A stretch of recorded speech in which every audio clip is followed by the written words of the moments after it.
You don't need a professional studio to capture stunning shots indoors.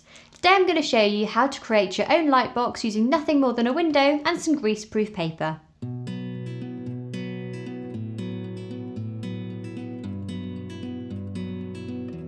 Setting up and taking creative shots in the comfort of your own home couldn't be easier.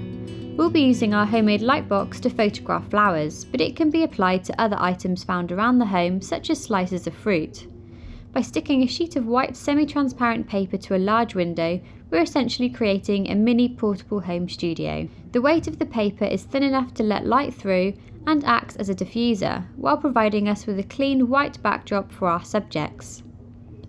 For the best results, we need to avoid direct sunlight as we want evenly lit exposures, so work out what side of your house will offer plenty of diffused light. To get started, simply stick a large piece of greaseproof paper to a window with some tape. Choose a window which allows enough room for you to work with a tripod. Place your chosen subject in a vase on a windowsill chair or table. To ensure our images are pin sharp, we're going to set our camera up on a tripod. Not only does your camera need to remain still for ease of composing and accurate focusing, camera shake is more noticeable when working close to your subject. We're going to be using a 100mm macro lens to capture as much detail as possible. Now set your camera to aperture priority mode for full control over the aperture. Set a narrow aperture such as f8 to f16 for enough depth of field to capture the focal point of your subject in focus. This will vary depending on the shape and size of your subject. With the ISO set to 100 for noise-free shots, your camera will select an appropriate shutter speed. With Live View enabled, zoom into the focal point with a 10x magnification button and carefully twist the manual focus ring on your lens to bring it into sharp focus.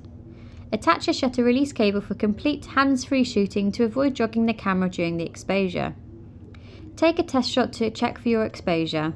You will notice that when your camera meters for a backlit subject, it will attempt to render the bright background as a midtone, leaving your images underexposed.